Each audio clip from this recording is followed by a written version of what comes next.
Agradecerle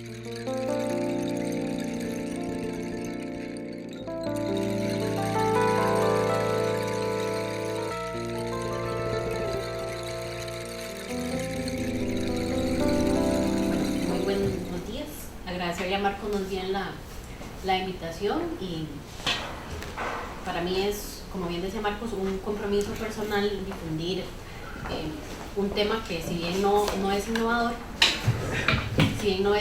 o por lo menos yo no lo considero innovador, sí es no tradicional para el gremio y inclusive para las ciencias sociales, que ha sido mi espacio de trabajo por como 10, 12 años, la verdad es que últimamente no he sacado cuenta.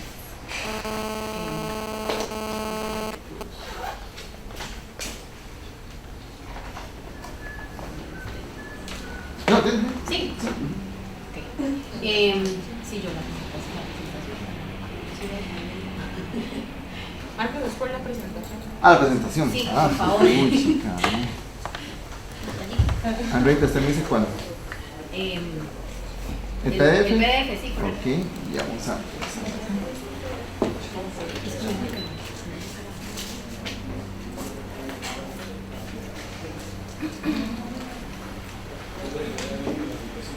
No sé si tal vez se pueda apagar como La luz. una parte. Ya se va a subir acá.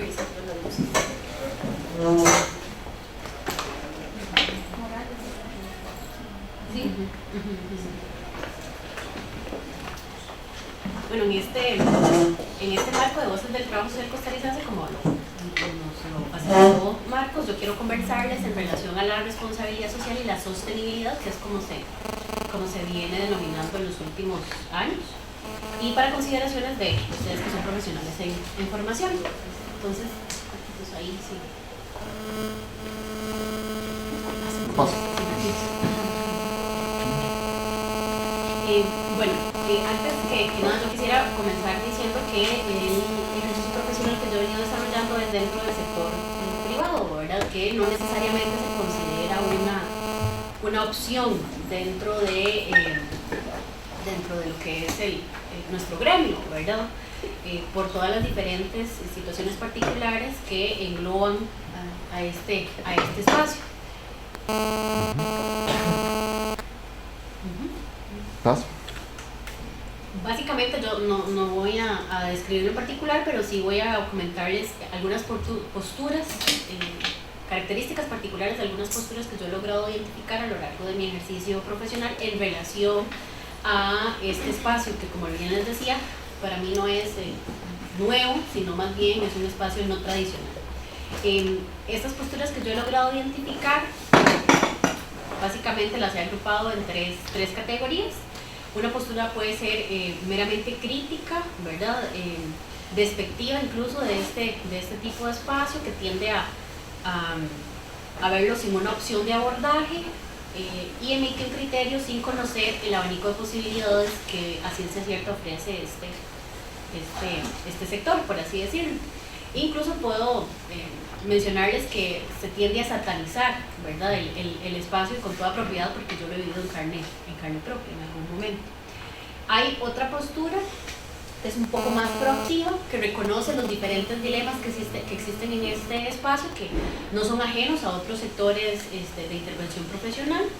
Hace una lectura del contexto y aprovecha las diferentes opciones que este espacio ofrece, tomando las ventajas que existen a nivel de mercado laboral, ¿verdad? Que me parece que es importante que también ustedes, como profesionales en formación, tengan claro que en este momento el mercado laboral pues es cada vez más complejo, ¿verdad? Y cada vez más estrecho, no solo para nuestra profesión, sino para otras. Y hay otra postura más, que me parece la más peligrosa de todas estas, otra categoría, que es una postura más acrítica, que replica los intereses del empleador, sin preguntarse o cuestionarse mucho lo que sucede alrededor de estas solicitudes. No reprocha, ni critica, ni nada, ¿verdad?, en relación a lo que se le solicita desarrolle en su función profesional, ni señala, ni conoce a ciencia cierta en realidad el trasfondo que tiene muchas de las acciones que puede estar replicando, ¿verdad? A diferencia de la postura proactiva, que en ocasiones dice no o dice no, pero también con una propuesta de trabajo en relación a este proceso. Entonces, en ese sentido, yo quisiera presentar algunas consideraciones básicas en torno a la responsabilidad social, que ha venido siendo mi espacio de trabajo en los últimos años. Y quisiera hacerlo mediante una consulta. ¿Qué saben ustedes al respecto? ¿Qué han escuchado? ¿Qué conocen sobre responsabilidad social o sostenibilidad? ¿Alguno? ¿Han escuchado algo? Bueno, donde yo trabajo, por ejemplo, hay un programa que se llama Comprometerse, es una empresa privada, y ahí tienen un programa de responsabilidad social y, por ejemplo, están ayudando a personas. Últimamente recibo muchos correos y están ayudando a personas que no tienen, por ejemplo, no han completado su nivel de bachillerato para que puedan terminar. O también hacen como campañas de voluntariado. Eso es más que todo lo que están haciendo en mi empresa. A nivel interno, para colaboradores. Exacto. Okay, perfecto. También tengo entendido que es como, no solamente como con personas, sino también como con el ambiente, o sea, como campañas o proyectos dentro de la empresa para mitigar, no sé. Excelente, sí, todos esos elementos son propios o característicos de la responsabilidad social empresarial. Antes de entrar propiamente en el concepto, sí quiero hacer una diferenciación, ¿verdad? Responsabilidad social no es para nada filantropía. Hay algunas instituciones, muchas cosas, y bueno, yo ahorita estoy con mi trabajo final de graduación, que va como salen con este mismo tema, en esta misma línea, y públicas, todos los compañeros son sumamente responsables y todo el mundo en la foto, ¿verdad? Pero eso no es responsabilidad social.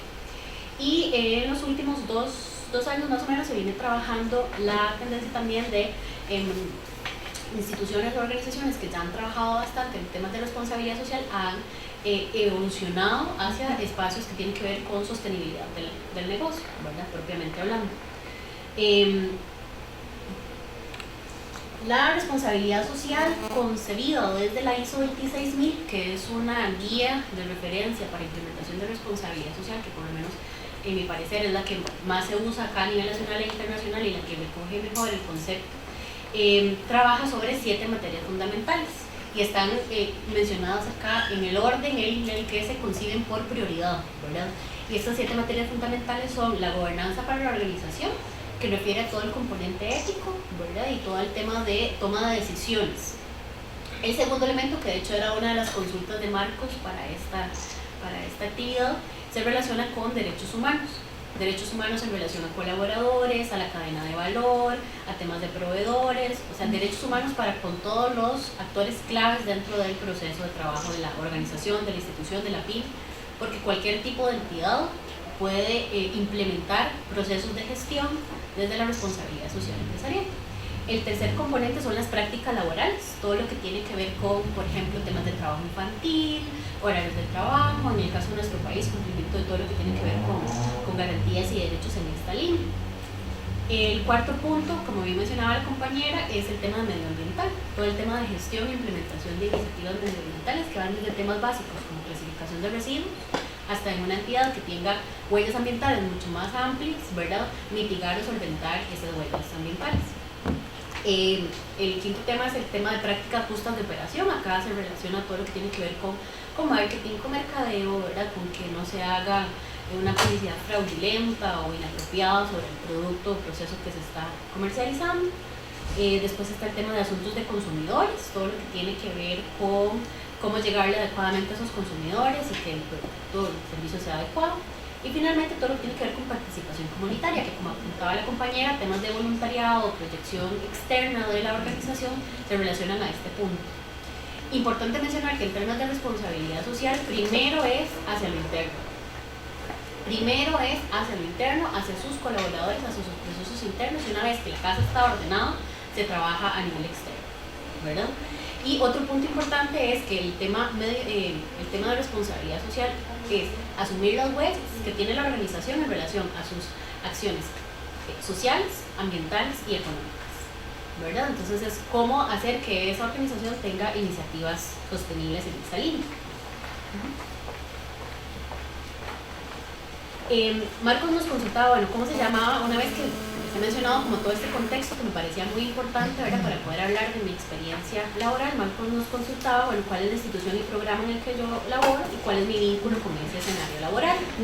En este momento yo trabajo en una institución pública, es una institución pública no estatal que se llama Popular Sociedad Agencia de Seguros, resumido en Popular Seguros. Es parte del conglomerado financiero del Banco Popular, que tiene, además del banco, 4 sociedades, incluyéndonos. Está el tema de la sociedad que ve el tema de pensiones, que es como la más conocida. Está Sociedad Fondos de Inversión y está Sociedad Valores. Nosotros comercializamos seguros del INS y se comercializan a través de todas las agencias bancarias, ¿verdad? Si alguien solicita un préstamo para la compra de un vehículo, para la compra de una casa, el seguro que requiere esa persona para, ¿verdad?, tener cubierto ese bien, se lo facilitamos nosotros, pero al final son productos del INS. En respuesta a cómo me vinculé con este escenario laboral, esta fue la primera ocasión en que estaba buscando una persona de trabajo social. En mis labores anteriores nunca había tenido esa dicha, por así decirlo, ¿verdad? Siempre habían buscado a alguien relacionado a temas de responsabilidad social, pero ni siquiera estaban buscando a alguien en ciencias sociales, a lo sumo de relaciones públicas, ¿verdad?, que es una profesión que se relaciona mucho con temas de responsabilidad social. Yo en este momento estoy encargada del área de sostenibilidad, ¿verdad?, y es una posición nueva, es una plaza o un espacio, una función, un rol nuevo dentro de la sociedad de seguros. En la sociedad de pensiones, en valores, en el mismo banco, sí hay áreas específicas que se desarrollan en esta línea, pero a nivel del área de seguros soy la primera y la que está desarrollando esta línea. Y mi vinculación o mi rol fue a partir de un concurso externo que se dio dentro de la organización. También mencionarles que, como para hacer un poquito de antecedentes en mi experiencia laboral, tuve también un proceso de cercanía con CELS, ¿verdad?, que a partir de mi práctica académica de cuarto año, mi proceso de formación, ahí estuve durante un año haciendo la práctica que tiene que ver con intervención profesional, con diagnóstico e intervención, ¿verdad?, que ahora yo sé que las prácticas han variado mucho, pero en ese momento era el primer semestre enfocado a un diagnóstico institucional y el segundo semestre a la intervención mediante un proyecto. En ese momento era la primera práctica académica que la Escuela de Trabajo Social desarrollaba en el sector privado. Estamos hablando que eso fue hace como 15 años. De cada producto es sumamente la primera vez que la escuela, los elementos técnicos, ¿verdad?, sus fuentes son distintas, la composición. Okay. Comentarles así muy brevemente, yo inclusive tuve presupuesto para el desarrollo de la parte de proyectos. En ese momento tuve $1,5 millones de colones para el desarrollo de la parte del segundo semestre. Y fue evidentemente mi vinculación inicial con el tema, mi enganche. Yo a partir de eso hice incluso mi trabajo final de graduación en esa línea, y en lo sucesivo he seguido trabajando en esa línea. Posteriormente me vinculé con la Clínica Bíblica, específicamente con el programa de acción social de la Clínica Bíblica, que aunque no me lo crean, la Clínica Bíblica es una organización sin fines de lucro, sin ánimos de pérdida, le he agregado cuando hablo de él.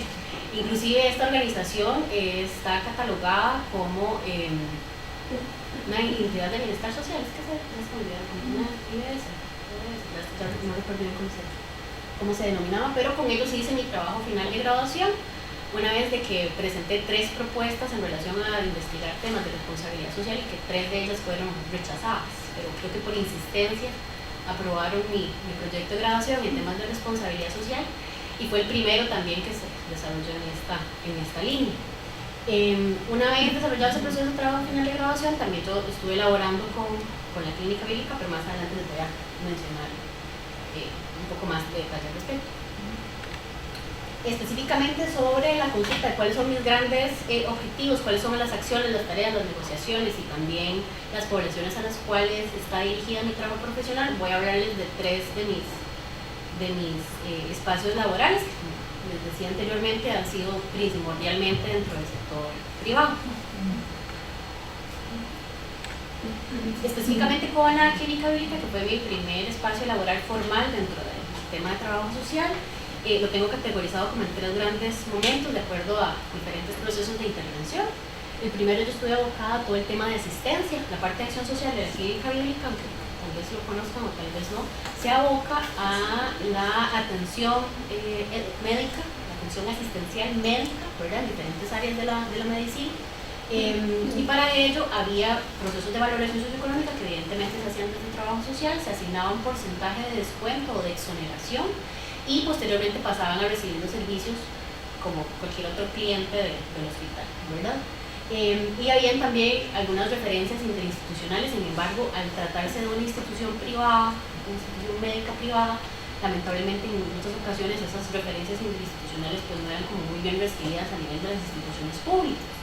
Para que también nos demos una idea pues, de esta dicotomía que hay a nivel de espacios públicos y privados, ¿verdad? Una familiar iba con una referencia concreta del trabajo social que detallaba la situación particular sobre la cual estaba afrontando en ese momento y por la cual estaba haciendo solicitud de un servicio específico, y muchas eran rechazadas a nivel de evaluación, aunque fuera la referencia firmada por un profesional de trabajo social. Posteriormente, esta área de acción social de Clínica Bíblica, que tenía un presupuesto bastante importante y tenía más de 40 años trabajando en temas asistenciales, hubo un momento de cambio significativo en el modelo de atención, pasando de la parte de asistencia en salud a servicios de promoción y prevención de salud, porque si bien es cierto, digamos, muy buena cola en el servicio público de este país, la asistencia médica es bastante buena. Y aunque Bíblica invirtiera el 100% de sus ganancias en temas de asistencia médica, difícilmente iba a llegar al presupuesto de la caja. Entonces se tomó la decisión de empezar a trabajar en temas de prevención y promoción de salud, y fue así como yo pasé también a trabajar temas de alianzas público-privadas. No sé si han escuchado de un programa que tiene la Bíblica que se llama Lazos, que es para detección temprana de cáncer de mama. Lo trabaja en conjunto con Teletica y con algunas cooperativas del país, y bueno, este proyecto yo estuve en sus inicios y básicamente lo que hace es tener una unidad móvil con un equipo especializado de alta gama para desarrollar mamografías. Se traslada a zonas pues, de alta vulnerabilidad en el país que ya están previamente identificadas por la caja, donde hay colas en temas de este tipo de exámenes médicos, y se realizan las mamografías, ¿verdad?, para el tema de detención temprana. Y posteriormente en el tema de promoción de salud yo estuve trabajando en Liberia, en Guanacaste, porque allá la clínica iba a construir un proyecto de infraestructura muy grande que al final no se desarrolló, pero básicamente estuve abocada a un tema comunitario, era trabajar todo el tema de diagnóstico, todo el tema de relaciones interinstitucionales con entidades de gobierno y privadas, y proyectos comunitarios que básicamente se enfocaron a embarazo adolescente por los altos índices que hay en la zona, a manejo de residuos, porque inclusive en ese momento había zonas en Liberia que no tenían siquiera recolección de residuos sólidos a nivel del gobierno local, y el tema de prevención de dengue, que es de alta incidencia en la zona.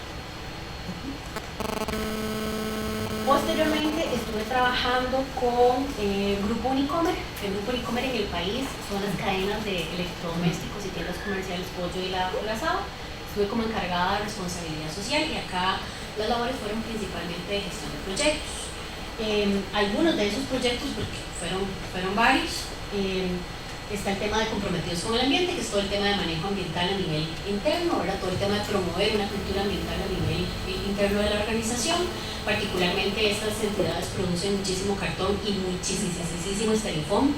El poliestireno es un material que no es reciclable, no se puede reutilizar, es de alto volumen, tiene una serie de elementos complejos para manejar.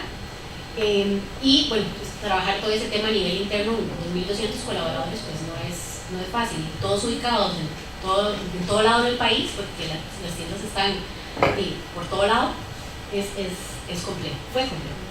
Después uno de mis orgullos de esta organización, el tiempo que estuve acá, fue desarrollar la primera iniciativa de reciclaje electrónico a nivel centroamericano.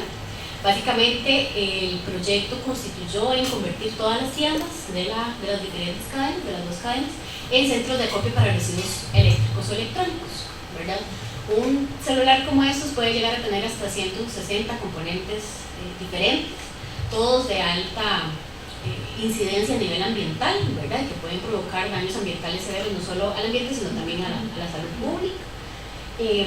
En casi 4 años de operación del proyecto, que fue a mi salida, se llevaban casi 360 toneladas de residuos de este tipo, que se acopiaban y se manejaban acá en el país. Lo que se hacía era un proceso de desmantelaje y se tenía que exportarse para poder dar un tratamiento final, ¿verdad? Acá, de hecho, en toda Centroamérica no hay una planta de tratamiento para este tipo de residuos que son de alta peligrosidad. Posteriormente estaba todo el tema de inclusión laboral de personas con discapacidad. A nivel de puntos de venta se trabajaba con diferentes organizaciones, entre ellas un CAIPAC que se llama Serviflores, que está en Alajuela. Todo el tema de inclusión de personas con discapacidad, principalmente cognitiva. Se llegaron a colocar hasta 16 personas en diferentes puntos de venta y en la parte administrativa del tienda. Y el reto principal en este punto era la sensibilización y el manejo de los equipos de trabajo y de las familias de las personas con discapacidad, porque en realidad la persona como tal, ¿verdad? Estaba más que deseosa de trabajar y dar el 100% en sus labores, ¿verdad? Y el tema mucho era de cómo contener a la familia, que llevaba muy preocupada, llevaba hasta 3, 4, 5 veces al día a ver que el chico o la chica pues estuviera bien, o tuviera comida, etc. Otro tema que se trabajó mucho fue con la incorporación, en los últimos años que yo trabajé, la diversificación de incorporar en las tiendas Goyo ópticas. Se trabajó el tema también de salud visual para poblaciones vulnerables, específicamente niños y niñas de escuelas de zonas de alta vulnerabilidad y de población adulta mayor. Entonces se trabajaba en conjunto con el MEP para identificar zonas de alta vulnerabilidad que estuvieran cercanas al punto de venta que tenía la óptica, y hacer exámenes visuales básicos, identificar los chicos o chicas que tuvieran necesidad de lentes y facilitarles los lentes. Era asistencial al asunto, pero al final el tema también de proyección de salud visual. Otro de los temas sobre los proyectos trabajados, como mencionaba la compañera, era el tema de, bueno, se le denominaba pluma dorada porque muchos de esos proyectos eran en relación a plumas, alas, rayitos, etc. Pluma dorada básicamente era el tema de fomentar el bachillerato o la formación académica técnica para colaboradores. Había muchas zonas del país en donde, por ejemplo, en Upala, donde el requisito general para ingreso a la compañía era bachillerato, no podías pedir ese requisito porque si no tenías que jalar gente de otro lado y los gastos se aumentaban. Entonces se trabajaba el tema de bachillerato en conjunto con el MEP, se le facilitaba a la gente las capacitaciones dentro del horario laboral y demás para que puedan aplicar a exámenes por madurez y sacar su título. Y se facilitó en los últimos años también un proceso a nivel académico, porque había mucha gente que había hecho carrera dentro de la organización, que tenía mucho conocimiento administrativo, contable, etc., pero que no necesariamente tenía un respaldo de un título académico. Entonces se facilitó un técnico que se hizo a la medida en conjunto con el TEC. Este técnico lo que vino a hacer fue pues profesionalizar lo que ya mucha gente a nivel de puntos de venta sabía, y después de eso poder optar por un puesto de encargado a nivel administrativo, encargado logístico o a nivel incluso del punto de venta, ¿verdad? Y así pues varios proyectos que se trabajaron a nivel interno y externo. Yo traigo un video que, dependiendo si nos alcanza el tiempo, pues podríamos mostrarles. Tenemos 12 minutos todavía. Ok, vamos.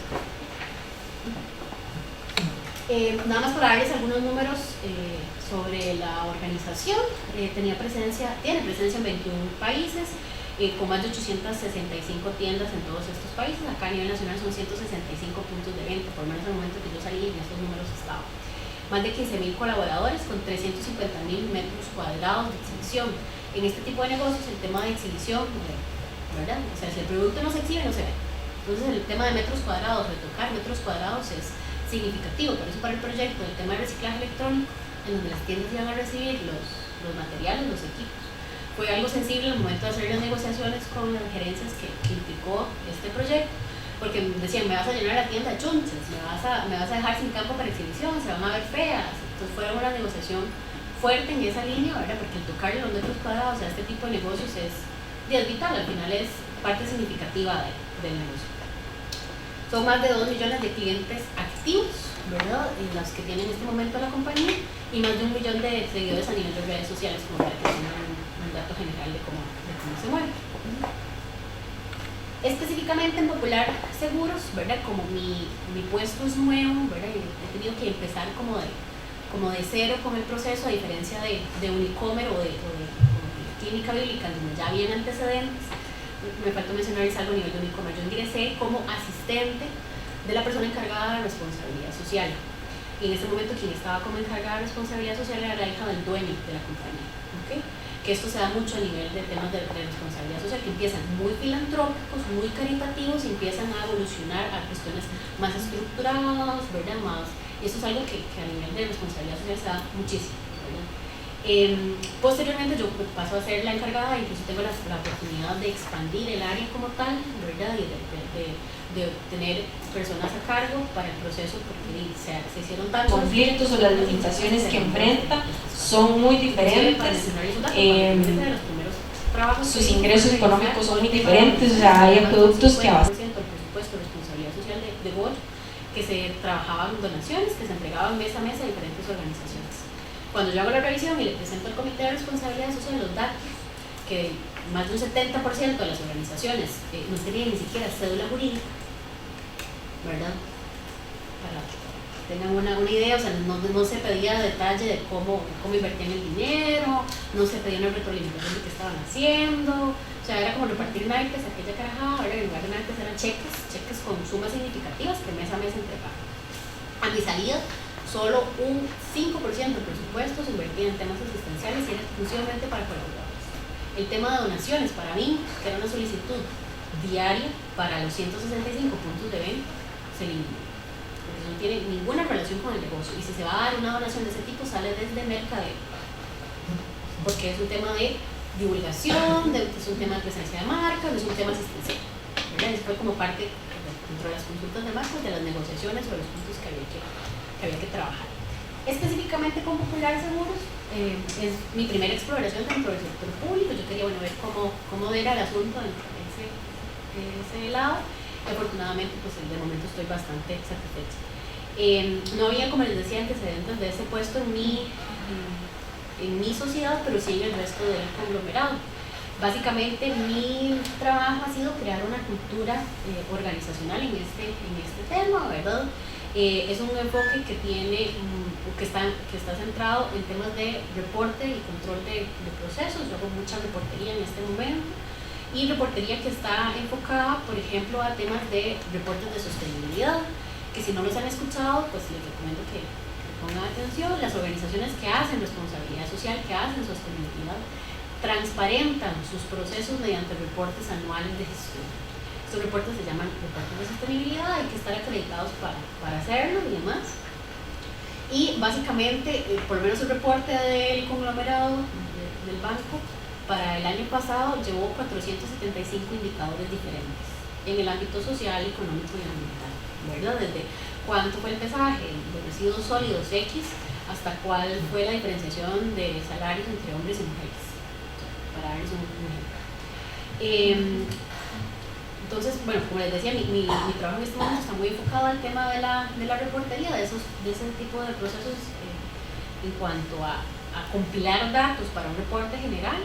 Tengo que presentar planes anuales de sostenibilidad que tienen reportes trimestrales que se presentan, como le decía ahora Marcos, a nivel de junta directiva, ¿verdad? No solo a nivel de la gerencia general, sino la junta directiva de la sociedad, y en algunos casos me toca ya hasta presentar los resultados a nivel de asamblea general de trabajadores, que es como está constituido el banco. En este momento estamos trabajando en un proyecto para convertirnos en una aseguradora independiente del INE, ¿verdad? Y ese es un proyecto súper importante no solo para el conglomerado, sino para nosotros también como sociedad, porque la intención es que tenga un enfoque hacia organizaciones de la economía social solidaria. Esto va a implica en este momento que hay un proyecto de modificación de la ley de seguros que se está revisando en la Asamblea General de la República, que tenemos intención de que salga para el próximo mes, y de ser así, nosotros estaríamos convirtiéndonos en una aseguradora de la economía social solidaria para enero del próximo año. Hay una vinculación también de proyectos a nivel de conglomerado. Por ejemplo, le decía ahora que estoy ahorita de una actividad de voluntariado, donde estamos elaborando los muebles que se van a colocar en el stand de la Feria Ambiental del conglomerado, que estamos participando como conglomerado en la Feria Ambiental de junio de este próximo mes. El 5, de paso les hago el comercial, 2, 3, 4 y 5 de junio en la antigua aduana, feria ambiental. Y básicamente en este momento esos han sido como mis diferentes procesos, ¿verdad? Entonces, datos de que nos acaban de comunicar que nos hemos convertido en bandera azul ecológica, eso ha sido también a raíz de la gestión que yo desde que entré empecé a trabajar, ¿verdad? Porque ni siquiera se clasificaba el papel. El año pasado, todo el 2016 se generaba casi 1 tonelada de residuos sólidos valorizables, ¿verdad? Que en años anteriores pues no se estaba siquiera clasificado. Y bueno, ¿con qué métodos desarrolla el trabajo? Mi trabajo es principalmente en gestión de proyectos,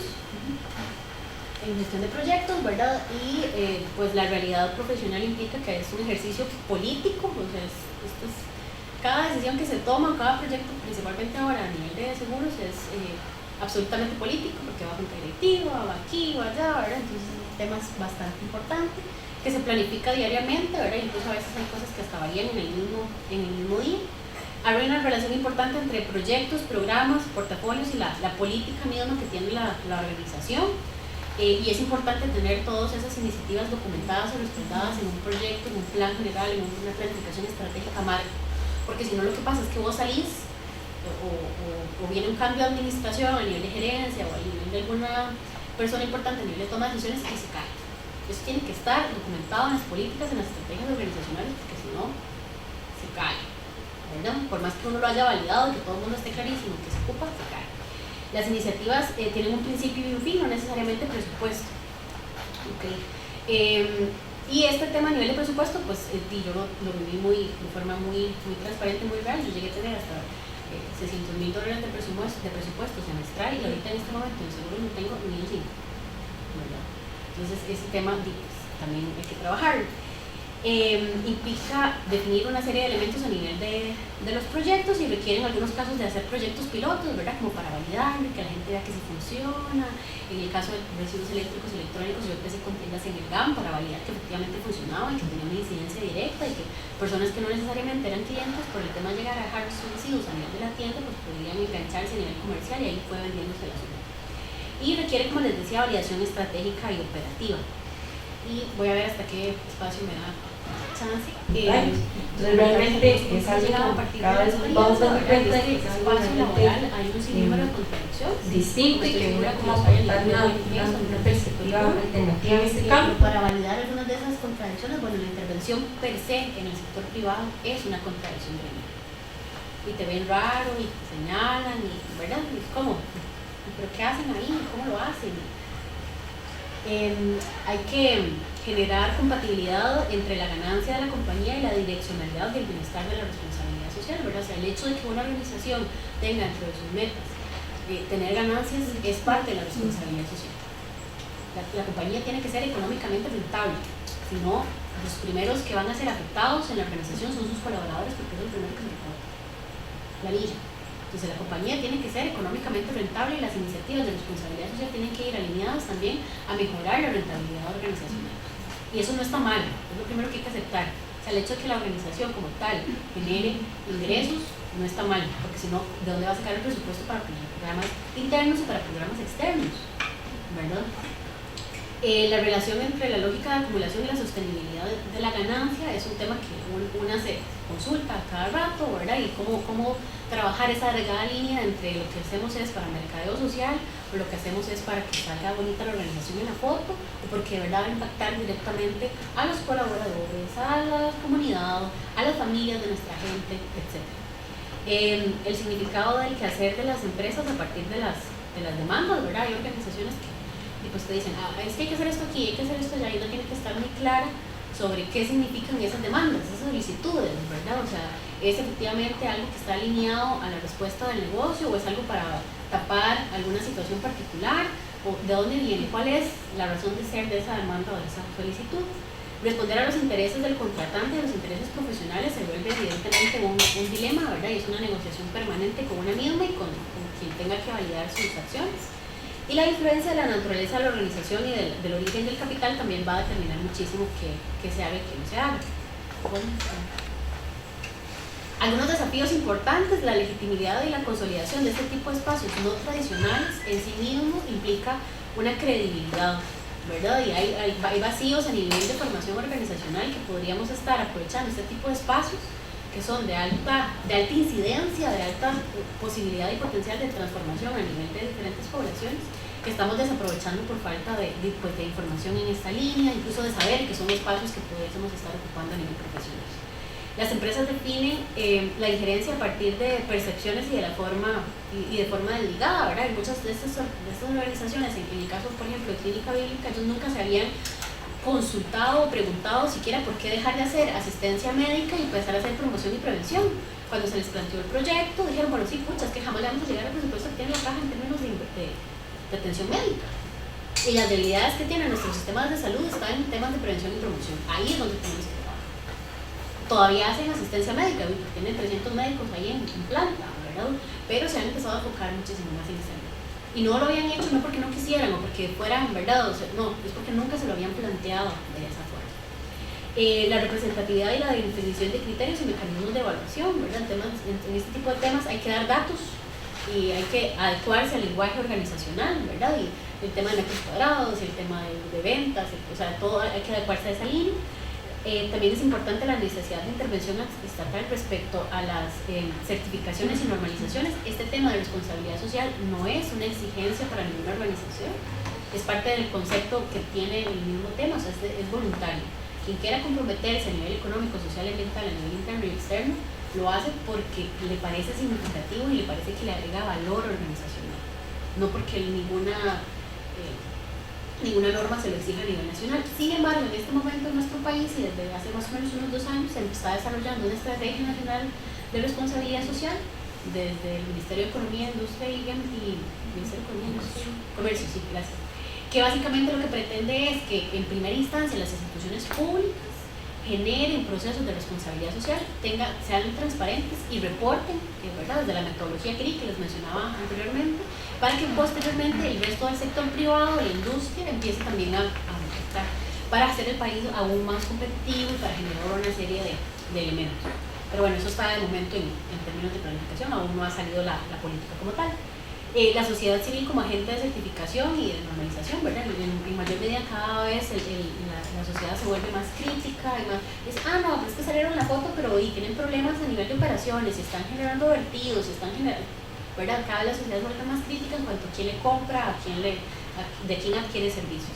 Y hay una necesidad importantísima de capacitación y preparación del personal en esta línea, ¿verdad? Y ahí, lamentablemente, a nivel de trabajo social hay un desconocimiento significativo y hay vacíos importantes, ¿verdad? De hecho, bueno, Marcos, para ir cerrando, Marcos participó en un proceso que yo en conjunto con otra colega estamos elaborando una ponencia para el Congreso Interamericano de Trabajo Social que va a ser en España este año, porque lamentablemente la ponencia no fue aceptada en el Congreso Nacional, ¿verdad? Eso evidencia también pues, no hay interés en el tema, ¿verdad? Entonces, para ir cerrando con eso, básicamente, pues esa parte de lo que les traía. Si alguien tiene alguna consulta o algún... Bueno,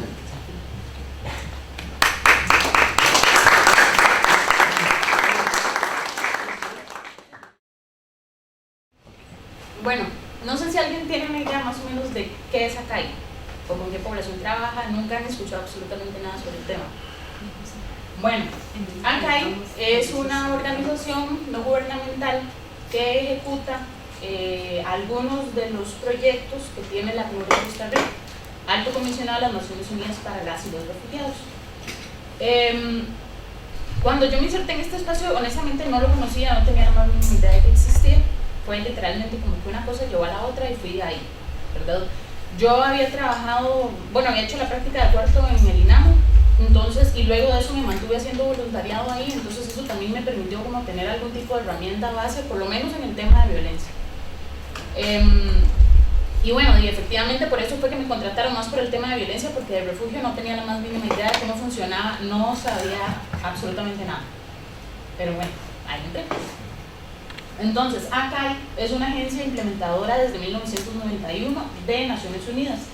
Naciones Unidas entra aquí en esa época más que todo por el conflicto con la guerrilla en Colombia, ¿verdad? Entonces comienza a darse un flujo migratorio, la gente comienza a salir y comienza a buscar refugio. Entonces, Costa Rica actualmente es reconocido a nivel internacional por el tema de la protección internacional que da a poblaciones que están en situaciones como estas. Entonces, la población meta de ACNUR como tal es personas refugiadas, solicitantes de la condición, personas residentes que fueron refugiadas y población apátrida. En este momento, la apatridia no es algo que se trabaja, al menos desde acá y que es de donde yo estoy, pero con las otras 3 poblaciones sí se trabaja. Por ejemplo, ¿para qué es eso? ¿Cuál? Apatridia. Es una persona que no tiene nacionalidad. Ok, entonces en este caso, esta es la definición formal de qué es una persona refugiada, ¿verdad? Así es como lo comprenden acá. Es una persona que debido a fundados temores, no puede ser un conflicto vecinal, no puede ser algo light, ¿verdad? Tiene que ser algo justificable, ojalá con pruebas, etcétera, que fundamenten que yo no puedo estar en mi país. Temores de ser perseguido por motivos de raza, religión, nacionalidad, pertenencia a un determinado grupo social u opiniones políticas, que se encuentre fuera del país de su nacionalidad y no pueda o a causa de dichos temores no quiera acogerse a la protección de su país. Esta última parte ya refiere más a la apatridia, que careciendo de nacionalidad y hallándose a consecuencia de tales acontecimientos fuera del país donde antes tuviera su residencia habitual, no pueda o a causa de dichos temores no quiera regresar a él, ¿verdad? Entonces, ahorita voy a como indagar un poquito más en esto, pero esto es como el marco legal bajo el que nos movemos aquí. Entonces, por ejemplo, actualmente hay mucha población migrante económica que solicita refugio, pero no cabe dentro de eso. Entonces tienen que buscar otra condición migratoria en la que sí entren para poder asegurar la permanencia acá. Esto es más que todo como datos muy generales como para que puedan calcular la magnitud del asunto y de cómo ha venido incrementando. Esos son datos de migración. Entonces, estos son las solicitudes que se hacen. Ahorita les voy a explicar un poco sobre eso. Bueno, claramente ha incrementado desde el 2012 casi es el doble de la población que entra y un promedio mensual de 500 solicitudes, ¿verdad? O sea, hay 500 personas que por mes están entrando aquí a solicitar refugio. Es muy complicado, no todas caben dentro del refugio, pero un gran porcentaje sí. Esto es igual, como les comenté antes, estos son como los 3 países de los que está ingresando mayor cantidad de población. Entonces igual, El Salvador en general, el Triángulo Norte es bomba, ¿verdad? Es muy muy fuerte la cantidad de población que ingresa. Colombia se mantiene igual a pesar de los acuerdos de paz y esto continúa el flujo migratorio. Y pues Venezuela es claro, ¿verdad? El asunto con Venezuela es que pero hay 2 convenciones que hablan sobre el refugio. Entonces ahí entra una es la que está ratificada aquí, que tiene que haber una amenaza directa contra mí o contra alguien de mi familia, por lo que no tengamos que salir corriendo ya y nos hay riesgo de muerte, ¿verdad? No todos, porque hay otra es en casos de violencia generalizada. Entonces, por ejemplo, ahorita hay mucha población de Venezuela que debido al conflicto y claramente digamos, o matan a mi vecino, ¿qué me voy a quedar yo? O matan al hijo de mi vecina, que es de la edad de mi hijo, es obvio que yo me voy a ir. Esa población no entra como refugiada en Costa Rica, tiene que buscar otro país en el que sí pueda empezar. Igual, estos son los datos, ¿verdad? Más o menos de cómo es, o sea, cómo se han venido incrementando las solicitudes. Ok, países de origen con los que trabajamos. Principalmente Triángulo Norte, ¿verdad? Ese es el fuerte ahorita.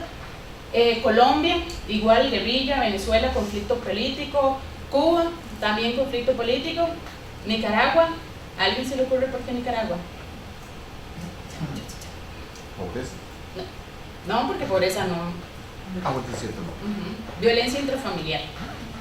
Esa es la causa por la que vienen muchas mujeres con sus hijos e hijas buscando refugio porque ya el Estado allá no les puede dar protección o no la puede asegurar, ¿verdad? Entonces tienen que venirse para acá. Y población extracontinental. Ahorita hay un incremento significativo, no se asemeja al de Triángulo Norte, pero sí es significativo porque, por ejemplo, es República Democrática del Congo, conflictos étnicos, o que una comunidad indígena, una tribu está ubicada en un espacio en el que hay grandes reservas de agua o de oro. Y el Estado comienza a matar gente para sacarlos y poder comenzar a explotar. Con esta población es muy interesante, podríamos decirlo así, porque ellos literalmente vienen con lo que andaban puesto. Muchos del resto vienen literalmente con lo que han puesto, pero el problema con los extracontinentales es que ellos vienen sin pasaporte, no traen ningún tipo de documentación de absolutamente nada y básicamente salen corriendo, alguien les dice súbanse en el barco y se montan en el barco y no saben para dónde van, aparecen en Colombia y de ahí comienzan a caminar hasta que llegan aquí para solicitar refugio. Muchos de esos también eran los que estaban pegados hace poco en la frontera, también, pero igual hay un gran porcentaje que son migrantes económicos y que igual solo utilizan Costa Rica como tránsito, no es el objetivo quedarse acá sino ir hacia Estados Unidos, pero punto aparte. Estos son, podríamos decir, el agente persecutor, ¿verdad? En el caso de Triángulo Norte, Mara 18 y Mara Salvatrucha, ¿verdad? Entonces puede ser por diversos motivos. Puede ser porque tratan de captar chicos, mujeres, jóvenes, hombres, a cualquier persona en realidad, o por extorsiones, también si ya no puedes pagar, entonces voy a matar a alguien de tu familia. Población LGTBI también es muy perseguida, y bueno, hay más, pero más es importante. Luego también está violencia doméstica, y bueno, ya el Estado, en casos de Venezuela y Cuba, por ejemplo, también como el agente persecutor. Ahora, el proceso de refugio, esto es por lo que tiene que pasar una persona aquí para poder solicitar refugio. Es bastante complicado. Lástima que no se ven las flechitas, pero bueno. La persona, para solicitar refugio, lo tiene que hacer aquí. No lo puede hacer desde el país de origen. Tiene que llegar y una vez aquí, ya sea en frontera, en aeropuerto o inmigración en San José, solicita el refugio. Tiene que estar aquí, porque precisamente si lo hubiera hecho desde su país de origen, se apega a la seguridad de su país, no ocupa venir hasta acá. Luego de eso, ahí inmigración lo que hace es que le da una hojita que dice que inició el proceso de solicitud y le da una cita. Esa cita puede tardar unos, no sé, la cita puede tardar, bueno, ahora les están dando hasta como para 2 meses después. Entonces, mientras tanto, las personas andan solo con una hojita. No tienen derecho a trabajar, no pueden hacer nada, solo andan con la hoja. Ahí es donde entra ahí, pero ya ahí. Y luego van a la entrevista, migración les pide, tienen que llevar una serie de documentos y todo, ya ahí les toman el relato, el motivo de salida de su país de origen, etc. Y ahí mismo les dan ya el primer documento, ahorita se los voy a enseñar.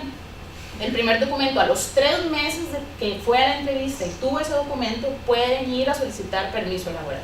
Antes de eso, se supone que legalmente no tienen derecho a trabajar. Luego de eso viene la resolución de migración, que puede tardar, desde que yo hice la solicitud inicial, puede tardar 1 año en el mejor de los casos. Si no, hay procesos que se alargan todavía un poco más. Entonces, la primera respuesta de migración, pongamos lo que puede ser 1 año y medio. Si se aprueba, excelente, ya listo el tema ahí ya tengo documentación y todo. Sin embargo, cada 2 años la tengo que renovar y tengo que pagar por ese documento. Si la respuesta es negativa, entonces yo puedo apelar, tengo 3 días para apelar después de que me notifican. Apelo, y si migración, cuando da respuesta, que puede ser en 6 meses, tal vez más, y vuelve a decir que no, entonces yo puedo ir al Tribunal Administrativo Migratorio, que es una entidad aparte de migración, que de hecho es del Ministerio de Gobernación, y ahí es como la última entidad en la que ya se define qué sucede, si se aprueba o se deniega. Ahí la persona tiene derecho a solicitar una audiencia para ampliar un poco más la información y todo eso. Si fuera denegado en esa instancia, la persona básicamente es devolverse a su país de origen o buscar otra condición migratoria. En caso de que ya se aprueba, yo ya tengo mi documento, a los 3 años de que tengo ese documento de refugio puedo solicitar residencia. Y la naturalización son 5 años después de haber ingresado al país. Entonces es un trámite bastante largo y todos los años, bueno, cada 2 años tengo que pagar el documento. Si es un grupo familiar de 6, 7 personas, que ahora se da mucho con Triángulo Norte, que son grupos familiares súper extensos, son $68 por cada documento. Y ojalá, con suerte, tengo trabajo. El trabajo probablemente no me va a dar para pagar alquiler, porque esa es otra, todos tienen que pagar alquiler porque el tema de la vivienda es bastante complicado. Alquiler, alimentación, etc. Entonces, bueno, desde que la persona hace la solicitud de refugio, ahí entra toda esta amalgama de organizaciones que trabajamos con ACNUR. Entonces, la población primero, en migración siempre hay una persona encargada como de avisarle a la gente que están en estas organizaciones, porque el Estado no tiene recursos o no los ha destinado aún para trabajar con esta población, entonces tiene que ser un organismo internacional el que ponga el presupuesto para ello. Entonces pasa primero por HIAS, que es la organización que se encarga del área legal. HIAS hace una especie de preelegibilidad. Entonces ahí define si la persona no tiene elementos. Entonces son realidades se sumamente se le orienta a la complicadas. persona para que acuda a otras instituciones del Estado. Y Si la persona tiene elementos o hay duda ahí como de que sí, puede que sí califique, entonces se refiere a CAI. En ACAI hay trabajo social, hay área de oportunidades laborales y otro programa que se llama enfoque de graduación. Entonces, esos ahorita les voy a explicar un poco. Pero trabajo social se encarga de hacer todo el análisis de vulnerabilidad y de acuerdo a eso, bueno, digamos, ahí lo bueno es que hay recursos, por ejemplo, para brindar apoyos económicos, que se ocupa alquiler, que se ocupa alimentos. Hay una bodega con comida, alimentos no perecederos, entonces se les puede dar paquetes con comida. Que se ocupo un medicamento porque no tengo seguro, ocupo exámenes médicos. Si ya se ve que es una condición médica que requiere de algo un poco más, no sé, como algún tratamiento o algo así, hay un convenio entre la ACNUR y la Caja que se le da un seguro a la persona por 6 meses. Entonces, básicamente esos son como los servicios con los que trabaja trabajo social, bueno, acá en general. Ok, trabajo social atiende a la persona. Ya una vez que la persona tiene cierto tiempo de estar en el país, entonces se refiere a Fundación Mujer. Fundación Mujer es otra organización que es la encargada de lo que es la parte de empleo y emprendimiento, el siglo XXI. Y entonces, eso es lo que nos gusta el veto. Y entonces, bueno, en este camino, ¿verdad? Está Senderos, que Senderos es una casa de acogida para mujeres víctimas de violencia, que prácticamente los que coordinan son HIAS y ACAI, que es con la gente que viene ingresando. Entonces, población LGTBI, mujeres o familias que enfrentaron algún tipo de violencia, pueden utilizar esta casa de acogida, igual como un recurso, ahí algo temporal, ¿verdad? Es un mientras tanto. Y la otra que no se ve es RED, que es la parte de psicología. Entonces, ellos son los encargados de esa parte por ahí. Y luego está el servicio jesuita para migrantes, que ya está un poco más lejos porque el servicio jesuita es el encargado de trabajar lo que es el cambio de categoría, residencia y naturalización, ¿verdad? Entonces ellos son los que van como por ese lado. Creo que por ahí voy. Si ustedes consideran que me estoy enredando, preocupan que indague un poquito más en algo, me dicen. Estos son los documentos. El azulito es el primero que se le da después de la entrevista. A los 3 meses de la entrevista es este mismo, pero en la parte de aquí dice expediente, ya dice en grande permiso laboral. El otro es el documento ya formal, digamos, y es muy interesante porque, por ejemplo, se les pone categoría especial libre condición. Eso fue un cambio que se dio porque antes lo ponían refugiado, y a nivel país en general hay un mito de que la población refugiada, solicitante de refugio, anda huyendo de algo que hizo en su país de origen. Entonces, ¿a dónde dice refugiado y no le damos trabajo? O no lo vamos a meter aquí, no le voy a alquilar la casa. Entonces, se cambió a libre condición como para literalmente dejarlo un poco más a la libre y que no caer en exponer a la gente a este tipo de discriminación. Lo de abajo es parte de una campaña que me imagino que han visto por todo lado, que hubo como un boom, que igual el objetivo es el tema como de la famosa integración, de que ellos vengan y puedan, digamos, como tener acceso a las mismas cosas que nosotros. Se supone que una persona refugiada tiene derecho a las mismas cosas que tenemos derechos las y los costarricenses, a excepción de sindicalizarse, del voto, y básicamente es en términos políticos, pero de ahí en fuera se supone que tienen exactamente los mismos derechos y deberes que nosotros. Ahí se los dejo picando porque yo creo que es mentira, pero bueno, hay que seguir. Ok, entonces acá tiene trabajo social, oportunidades laborales y enfoque de graduación, que ahí es donde trabajo yo. Enfoque de graduación es un proyecto que busca darle un acompañamiento como de un año, año y medio, más o menos, a la población, ¿verdad? Para que logren encontrar una fuente de generación de ingresos estable. Esto es porque, bueno, ahorita vamos a ver un poco como cuál es el perfil con el que entran, ¿verdad? Pero la idea es eso, que lograr trabajar estas 4 áreas que están aquí, que es autosuficiencia económica, que es la más fuerte, el documento vigente, que es fundamental, sin eso no pueden hacer prácticamente nada, que construyan redes de apoyo en el país, porque al final la red institucional se corta, bueno, el apoyo, Entonces la idea es que tengan redes de apoyo para alguien que me ofrezca, alguien que sepa dónde hay un trabajo, alguien que me diga dónde puedo ir a esto, etc. Y el tema del bienestar emocional, porque hay mucha población que debido al motivo de salida, entonces hay traumas, hay duelo, hay un desapego, entonces la idea es como ir trabajando todo esto en conjunto. Ahí nosotros hacemos un papel como de, digamos, es una relación muy estrecha la que llegamos a tener con la población porque prácticamente, o sea, ellos, es un contacto ahí que yo tengo que llamar, ya encontró empleo, ya decidió que va a estudiar, ya pudo resolver lo del seguro, o que me llaman porque no fue a la y no los quisieron asegurar porque les dicen que el documento no es válido, que ese documento no sirve. Entonces ahí estamos siempre nosotros en un contexto, en un constante como de acompañamiento que en realidad es muy muy cercano con la población. Y bueno, los medios con los que se trabaja el tema de la autosuficiencia económica es lo que les dije, el remedio del siglo XXI, el empleo y el emprendimiento, capacitaciones técnicas y un capital semilla, que la idea es es una semillita para que comiencen la idea productiva y que a partir de eso la idea es que ya monten, pero es complicado. Pero bueno, y de hecho es muy curioso porque todo este programa de Puente al Desarrollo, si no me equivoco, también está muy ligado con esto. Empleo y emprendimiento es lo que se está trabajando ahora de todo lado. Digamos, esa es la solución.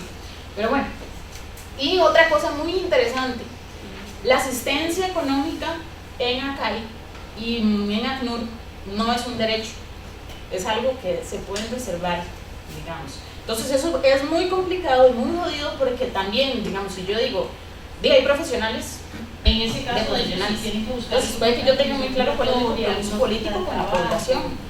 Pero también pienso que la cotidianidad puede llevarla una sopa que está en ese constante apego a la universidad o retomando ciertas cosas a que mi criterio al final sea completamente subjetivo. Entonces yo digo, no, es que yo le dije que viniera a la capacitación y no vino, y ya es la segunda vez que me lo hace, y entonces no le apruebo el apoyo económico. Y después tal vez sin darme cuenta de que hay una situación de fondo que es algo grave, ¿verdad? Y que tal vez yo no había visto o algo en lo que yo no había indagado también.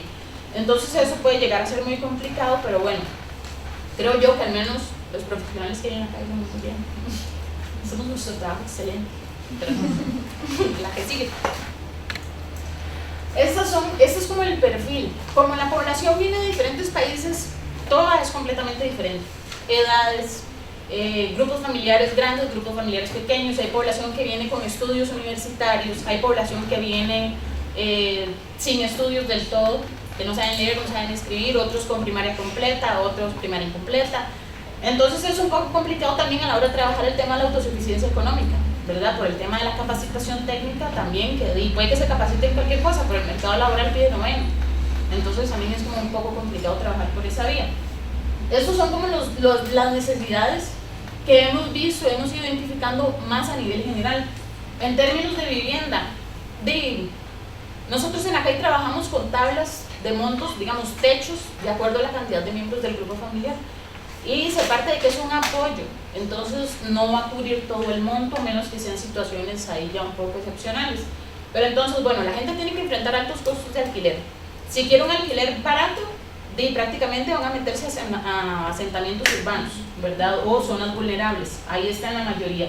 Y la mayoría, precisamente porque tienen que estar yendo constantemente a migración, entonces se tienen que ubicar cerca de la gama. Entonces también es un tema ahí como de concentración.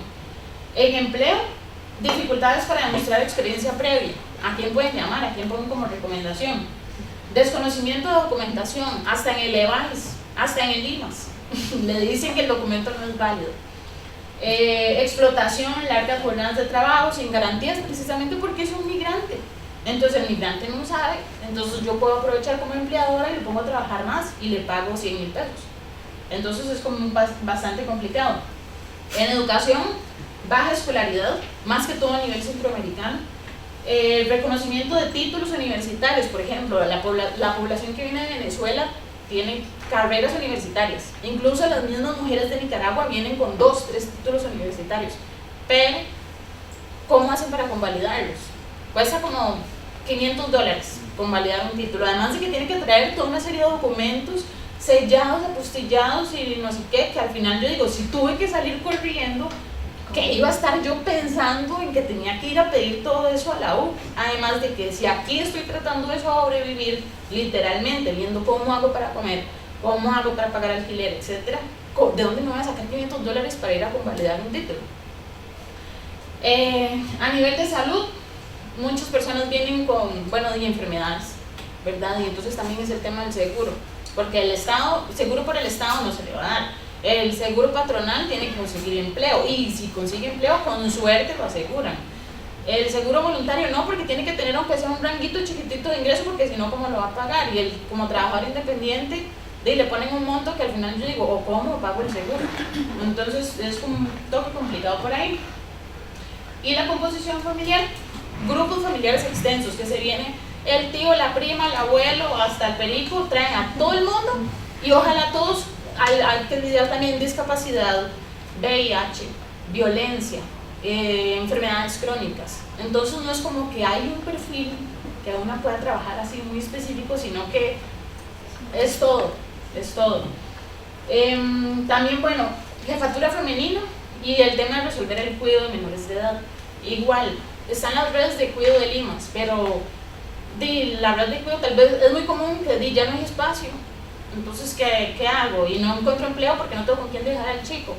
Entonces son muchas contradicciones con las que hay que ir trabajando, y por eso es muy importante el tema de la construcción de redes de apoyo. Y otra es que, bueno, efectivamente, para que ingrese a este enfoque de graduación, el objetivo, bueno, el perfil principal es que haya pobreza extrema. Digamos, en trabajo social se aplica un instrumento que es como la FIS, y a partir de eso se determina si la persona ocupa un apoyo así, algo muy específico, que yo que sé, solo como currículum, o que no sé, capacitarse en algo, un curso de servicio al cliente, va a Fundación Mujer y ahí se encargan de eso. Pero esta población, precisamente por la vulnerabilidad, entonces se parte de que requiere el acompañamiento que nosotros le damos dando por ahí. Ahora, digamos, yo desde donde me posiciono como para comprender todo esto. Yo partí de que, bueno, yo tengo que tener una comprensión sociohistórica de la realidad, porque al final no puedo, digamos, el tema de la violencia en América Latina es algo que no es de ahora, igual que la desigualdad, sino que se viene arrastrando. Y es algo que durante el siglo XX, hay un autor que se llama Piketty, que él habla de que lo que sucedió fue que es como que había una alfombra y comenzaron a meter los problemas debajo de la alfombra, y que ahora, con el neoliberalismo, entonces ya no alcanza. Gestionamos estos procesos y cómo le buscamos. Por eso, digamos, América Latina es la región más desigual y violenta. Es como ahorita el momento en el que estamos todavía explorando entonces, también, yo siento que no la experiencia. Y lo veo con esta población, ¿verdad? Entonces, además de hacer ese ejercicio y ese viaje, de partir desde lo singular hasta lo universal y ir retorno, y retomo uno, retomo el otro, me permite a mí también comprender a la persona que tengo aquí, porque tal vez yo no me puedo fiar solo de que la persona no está buscando empleo. Hay gente que sí, efectivamente hay gente que no está tomando una actitud proactiva, podríamos llamarlo así, pero hay que saber el por qué y cuáles son las categorías que a mí se me cruzan por ahí para comprender un poco quién es esa persona que tengo sentada al frente, ¿verdad? Entonces ahí yo partí de que para mí las categorías de análisis fundamentales son violencia y migración, ¿verdad? Esas son como las dos que se me entrecruzan ahí principalmente. Ya a partir de eso hay otras que transversan, que son las que lo tenía comentando. Derechos humanos.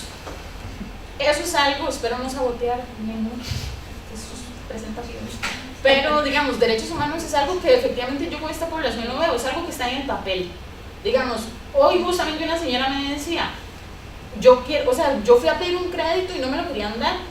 No me querían dar porque decían que yo soy extranjera, yo no tengo los mismos derechos, yo tengo que pagar por mi documento, yo tengo que enfrentar discriminación. Es un problema el tema de los títulos, etcétera. Entonces es como que a nivel de discurso ahí están y tienen derecho a todo, tienen derecho a vivienda, pero no hay un proyecto de vivienda como para ellos o alguna puerta abierta como para que ingresen y que sepan a dónde ir, cómo ir. Entonces yo no los veo tan efectivos, ¿verdad? Si no es algo más a nivel de discurso, empezando porque el mismo Estado no tiene recursos para trabajar con ellos, ¿verdad? Hasta ahora, y por iniciativa de la ACNUR, se está tratando de abrir una puerta con el IMSS para ver si acaso se comienza como a abrir y que la población pueda comenzar a acceder a este tipo de servicios. Y yo creo que por ahí estoy. Retos y demás, no lo podía dejar pasar. Trabajo social, ¿verdad? Es muy complicado a la hora del ejercicio. Ajá. Es muy complicado a la hora del ejercicio porque trabajo social efectivamente cumple una función de control y preservación de la fuerza de trabajo.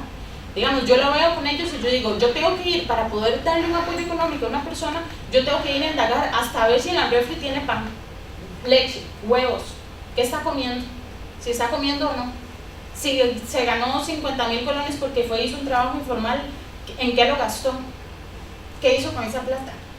Entonces ahí para mí es toda una contradicción porque yo digo, pucha, ellos también tienen derecho a tener su espacio privado y no tener yo que estarme metiendo, indagando tanto y cuestionándoles que si comieron o no, que si se fueron a comer un helado y no compraron las frutas, que por qué hizo eso.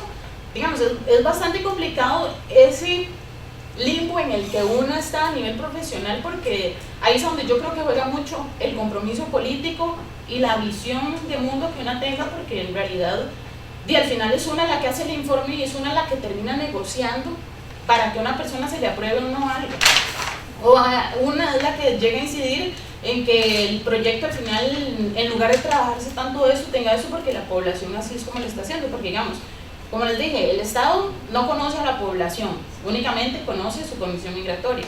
El ACNUR no conoce a la población, el ACNUR tiene agencias que implementan y que conocen a la población. Entonces es bastante complicado y ahí es donde uno hace eso que llaman abogacía. Entonces la idea es, básicamente es eso, lograr yo vincularme a la persona, conocer qué necesita, cómo está la cosa, en qué podemos tal vez trabajar, por ejemplo, para moverlo hacia arriba y ver si desde arriba se hacen negociaciones y de ahí poder mover un poco el asunto. La multifuncionalidad, esa es una de las cosas con las que hay que lidiar.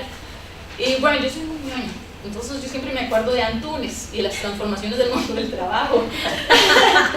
Entonces cuando lo lean se van a acordar de mí, van a ver. Entonces, digamos, es lo que habla es esto, la flexibilización laboral, enfrentarse a que, por ejemplo, ahora cuesta mucho que uno lo contraten en planilla, es solo por servicios profesionales, y así usted se cubre su seguro y yo no lo tengo que cubrir, ¿verdad? Entonces una se enfrenta a todo esto, a que por ejemplo yo ahorita soy gestora de medios de vida, coordino el proyecto, además, entonces soy la encargada de que los otros compañeros valoren conmigo, yo soy la que tiene que reportar los informes, la gente me llama, me pide apoyo, o un familiar mío se perdió allá y yo me doy una reunión, y además soy la encargada de coordinar la parte de violencia basada en género. Entonces es eso, yo digo, yo sé que económicamente nunca me lo van a pagar, pero también hay parte como, yo digo, y eso es algo muy personal, a mí la verdad me basta con mi compromiso, digamos, yo digo, tengo lo básico y la verdad no necesito más, y mientras yo pueda dar lo que tengo que dar con ellos y dar una respuesta adecuada, excelente. Pero son cosas a las que hay que enfrentar, porque y uno se ve en esa, ¿cómo lo puedo llamar? Bueno, uno está entre la espada y la pared, porque si yo no lo asumo, hay una fila de profesionales afuera que lo pueden asumir y que están deseosas por asumirlo. Entonces también es muy complicado porque una queda sumamente en desventaja por ahí. Y otro tema importante es el poder que una llega a tener con respecto a la población. A pesar de relaciones muy horizontales, una siempre está en una posición de poder, y eso es algo que nunca se nos puede olvidar. Depende de lo que yo diga o haga, eso va a repercutir en las condiciones de vida de esta persona. Entonces eso es algo que no se nos puede olvidar. Y creo que eso es todo. Muchas gracias. Y bueno, traje un dedito, pero no sé si lo pueden ver. Sí, ya tenemos tiempo. Un aplauso ahí para Mari. Bueno, ya, este video es parte de una campaña que hizo el ACNUR. Es muy extraño porque es un experimento que hacen cuando una persona comienza a contar un poco sobre el relato de la salida de su país, ¿verdad? Y entonces efectivamente exponen a esta persona, pero la persona accedió completamente y feliz de hacerlo, porque desgraciadamente es algo que tienen que hacer para visibilizar un poco cuál es la situación en la que enfrentan.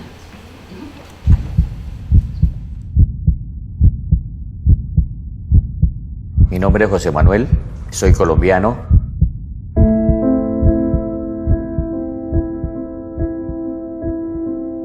El objetivo de este estudio era entender cuál era el grado de coincidencia entre las emociones que sentían las personas que fueron expuestas al estímulo del testimonio de José Manuel. Este es un estudio biométrico en el cual trabajamos con un software de reconocimiento facial que nos permite entender básicamente qué siente una persona cuando es expuesto a un estímulo. El software trabaja entendiendo las emociones que expresamos con la cara. En Colombia tenía unas tiendas de calzado. En cierta ocasión me presentaron un amigo que quería asociarse conmigo. Muy bien, nos asociamos, hicimos el primer viaje, nos fuimos para la capital. Todo salía muy bien hasta cuando llegamos a la casa de mi madre. Y en ese momento entraron unos hombres armados, me apuntaron a mí, siguieron a mi amigo, dispararon.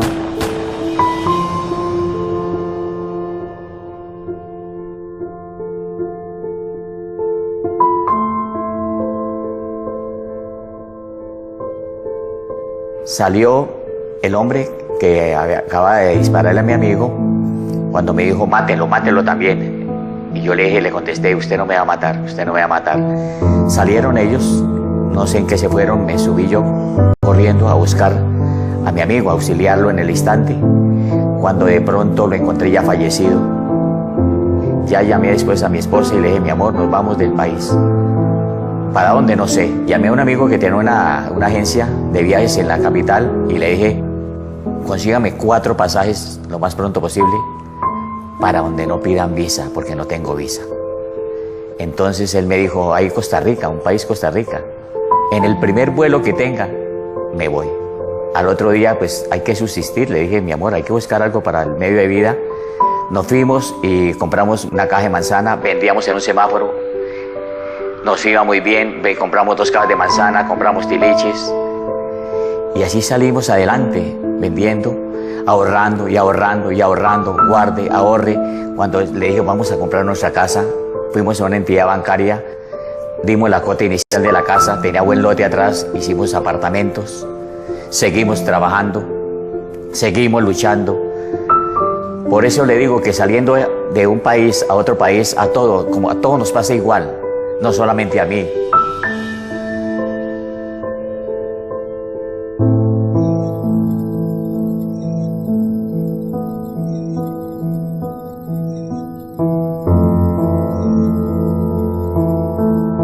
Todo que se refugie, le digo, sí se puede salir adelante, sí se puede, sigan adelante, no es fácil, pero no imposible.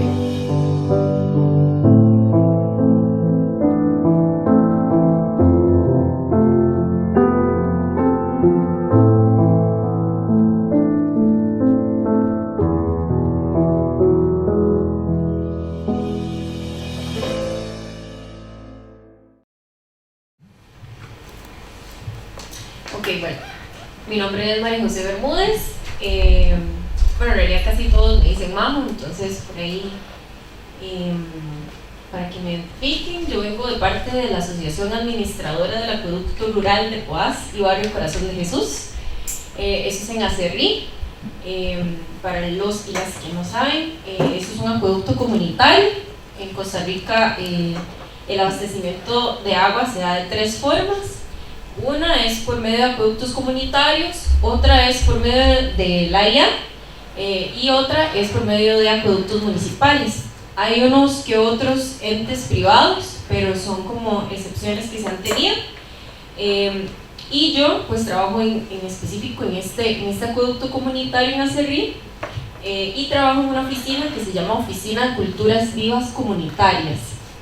En realidad esta oficina, hasta donde tenemos registro o hemos podido indagar, no existe en todo el país, es como la única, y ha sido también resultado de un esfuerzo también comunitario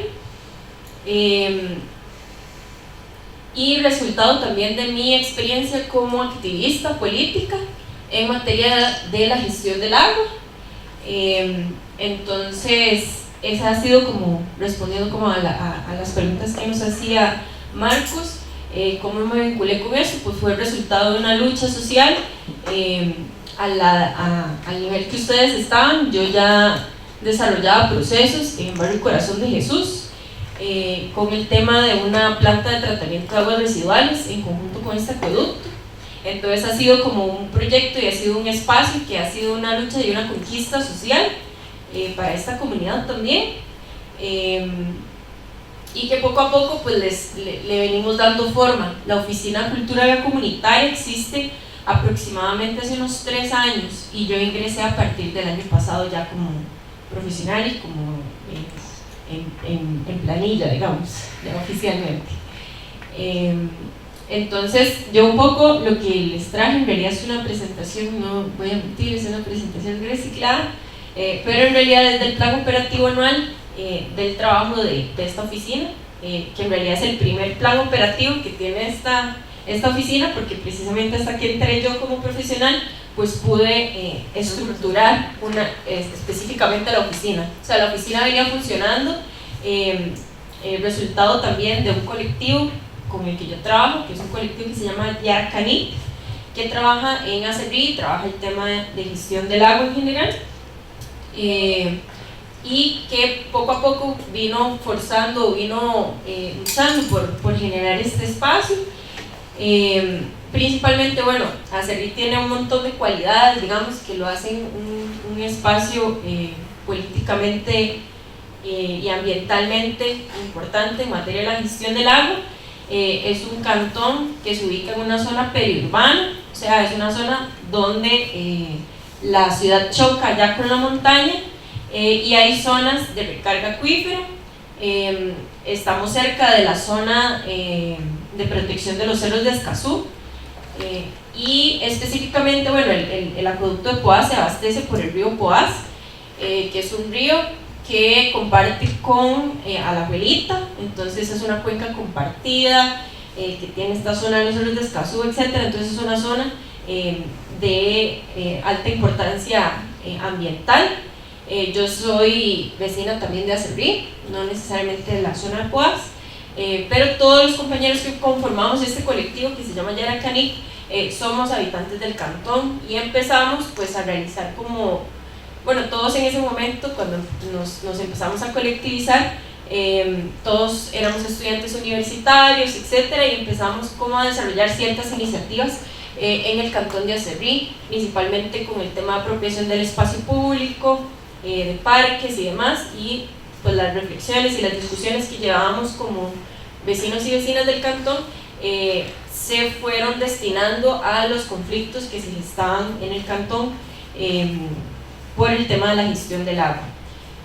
Hubo un tiempo, bueno, que se hicieron racionamientos muy importantes en el centro de Acerrí. Nosotros hicimos un ayuno y diferentes protestas que venían como dándole un poco de forma ya a la dirección, ¿verdad?, política, en un proyecto ya político que se expresa pues ya ahora en un servicio, en un espacio institucionalizado, pero desde una figura comunitaria, ¿verdad? Ese sí ha sido como un poco el posicionamiento político que hemos venido dándole. Actualmente el colectivo pues sigue existiendo y es un colectivo que ya está optando por una cédula jurídica, etcétera, para pues ampliar un poco los servicios que hemos venido como configurando. Entonces sí, me ayudo con el próximo. Esta oficina, ¿cómo es que se configura? A la hora de yo sentarme, ¿verdad?, y pensar, bueno, ahora sí, tengo el espacio, ¿verdad?, ¿cómo configuro yo una oficina de trabajo? O sea, yo tenía toda la amplitud, ¿verdad?, de formular esto. Entonces yo me fui inmediatamente a revisar un poco los elementos de la política nacional que había. Entonces nosotros nos basamos en la política nacional de asadas, que ahora vamos a ver unos elementos, en la misión y la visión institucional, que ahora cuando la veamos van a ver que hay incluso elementos donde la comunidad realmente estaba deseosa como de un espacio en esta dirección, y el enfoque de las culturas vivas comunitarias, que también más adelante llego. Con respecto pues a la política nacional de asadas, es una política que en realidad es un documento PDF que está más en la internet y que nadie pues utiliza, y esta tiene ejes transversales y tiene otros ejes que ahora los vamos a ver, que en especial pues habla de participación de las mujeres, de sostenibilidad ambiental, social, económica de la gestión y disfrute pleno del derecho humano al agua y el saneamiento. Pasa lo que sigue. Estos son los ejes estratégicos, que igual habla sobre ordenamiento de la gestión, alianzas, fortalecimiento de capacidades, fortalecimiento institucional y nueva cultura del agua. Igual, estos son como elementos realmente como vacíos dentro de la política, porque es una política que no tiene presupuesto, no tiene una oficina encargada, o sea, es como un conglomerado de principios, ¿verdad?, los que aspira a productos alcantarillados, pero que en realidad no hay más para allá, ¿verdad? Es simplemente como una retórica que existe ahí escrita. Pero desde mi oficina, pues yo intento demostrar que sí pueden ser operativos y que realmente es una necesidad que tienen las comunidades y que se ha dejado de lado por muchos años. Y cuando ya me voy a revisar la misión y la visión institucional del acueducto, pues me topo que, por ejemplo, dentro de su visión habla muy claro sobre participación activa. O sea, desde antes de que apareciéramos nosotros o apareciera todo este movimiento social, ¿verdad?, que hemos venido desarrollando, se tenía un espíritu, se tenía una necesidad o se quería buscar el tema de la participación, que es un tema y siempre que es bastante complicado. Después en la misión había una idea también muy clara, digamos, que dice en pro de la educación socioambiental y comunitaria activa para el mejoramiento de la calidad de vida comunal. O sea, bueno, para empezar, es un acueducto que los acueductos comunitarios en realidad su gestión es bastante complicada, ¿verdad?, porque tienen recursos limitados, muchos de su personal pues no es profesional, ¿verdad? Entonces que tengan misión y visión más bien tiene como mucho avance, ¿verdad?, porque normalmente un acueducto comunitario, el pulpero es el que va y abre la llave y el panadero va y ve a ver por qué no llega el agua, por qué está llegando con tierra, ¿verdad? O sea, es ese tipo de gestión a la que nos encontramos. Este en realidad es un acueducto que es bastante grande, es un acueducto que abastece por ahí casi a los 3.000 abonados, que son cercanos a los 12.000 personas. Entonces es un acueducto que realmente es más grande, digamos, de lo normal. También ese fue uno de los principios que tuvo el colectivo para atinarle, digamos, a este acueducto, ¿verdad? ¿Por cuál acueducto empezar, verdad? En Acerrí hay demasiados acueductos comunitarios y dijimos, bueno, empecemos con el más grande, que tiene mucho más posición, que se ve más expuesto, digamos, al choque, digamos, urbanístico, etc. Entonces, por ahí va un poco. Ok. Después, ¿qué son este tema de las culturas vivas comunitarias? En realidad este también es una influencia, digamos, de movimientos sociales en Costa Rica. Hay un movimiento que se llama Cultura Viva Comunitaria Costa Rica, pero que es un movimiento latinoamericano, que es un movimiento al que yo he estado vinculada desde este colectivo también, y que se denomina o se autodetermina como un movimiento cultural de transformación social, con una voluntad política donde se articulan diversidad de experiencias que combinan arte comunitario, animación y gestión cultural, toma de espacios públicos, identidad, comunicación participativa, cuidado del ambiente y economía social solidaria. Entonces, bueno, la cultura viva comunitaria en un acueducto, ¿cómo se expresa? ¿En qué? O sea, ¿cuál es el sentido, digamos, de esto?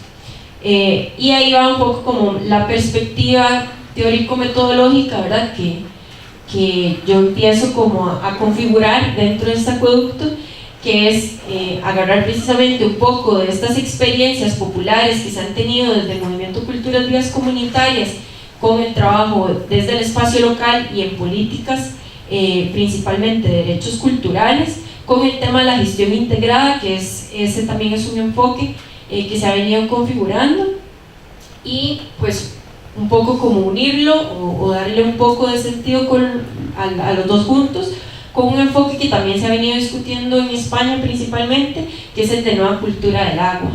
Entonces, si el profe me pasa a la siguiente, ¿cuál sería pues entonces la finalidad? pues sería fomentar una gestión integrada del agua a través de nuevas culturas por el agua, pues en la asociación. Esa es un poco como la direccionalidad que también he venido trabajando en darle a este espacio.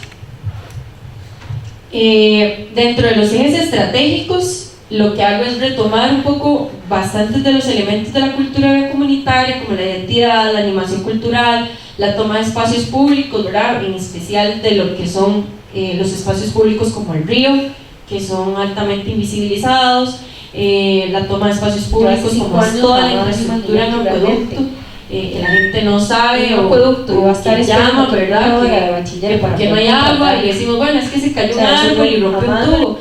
Pero ¿por qué no avisaron? Y nosotros, porque se cayó un árbol y rompió el tubo.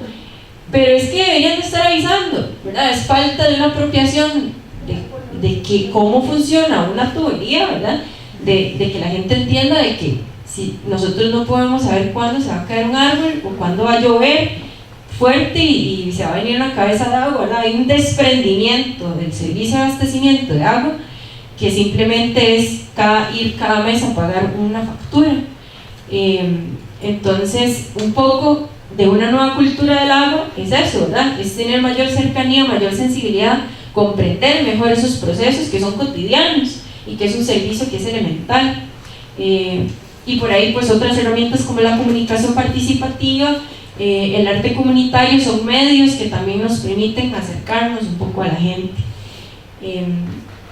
Y después, dentro de los ejes de acción, la oficina se estructura bajo 4 secciones que les voy a comentar ahí un poco para ya entrar un poco ya en mi ejercicio pues, más cotidiano y de lo que hago pues todos los días. Está la sección de galardones, que es una sección donde trabajo bandera azul ecológica y el sello de calidad sanitaria. Estos son 2 programas que tienen acueductos y alcantarillados, que son básicamente sistemas de monitoreo y de control para mejorar el desempeño de gestión de recursos y en general. Entonces la bandera azul ecológica para este año estamos empezando, y el sello de calidad sanitaria, ese ya yo lo pude retomar el año pasado apenas y ya lo pudimos presentar y pues ya ganamos la bandera este año también, que eso lo que hace es garantizarle a las personas que el agua que se brinda desde un acueducto es de calidad. Entonces por ahí básicamente el trabajo que yo realizo es recopilar información, ¿verdad? Estar monitoreando, generar mecanismos, campañas, ¿verdad? Internas con los colaboradores sobre el manejo de los residuos que tenemos dentro de la institución, y también de proyección hacia afuera, que ahí básicamente lo que hacemos es articular, o sea, estas secciones no son como aisladas, sino que realmente forman parte de todo un conglomerado y todos los proyectos son casi que interdependientes.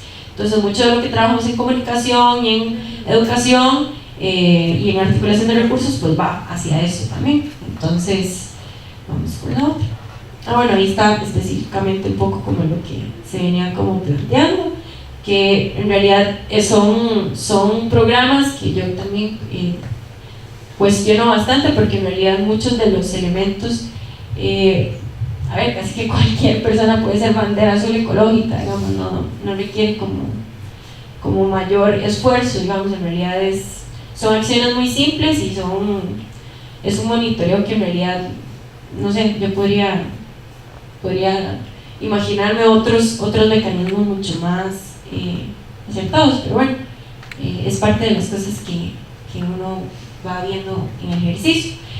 Otra de las secciones es la de articulación de recursos, que esta es una sección que está como en construcción, ¿verdad? No es algo como a lo que yo puedo entrarle de una vez, sino que para este año empecé con un elemento prioritario que tiene el acueducto, es que el acueducto es bastante visitado, y precisamente por los proyectos que hemos venido desarrollando nos llega mucha gente, muchos estudiantes de colegio, nos llegan estudiantes universitarios que quieren participar, quieren hacer algún aporte, digamos, dentro del acueducto.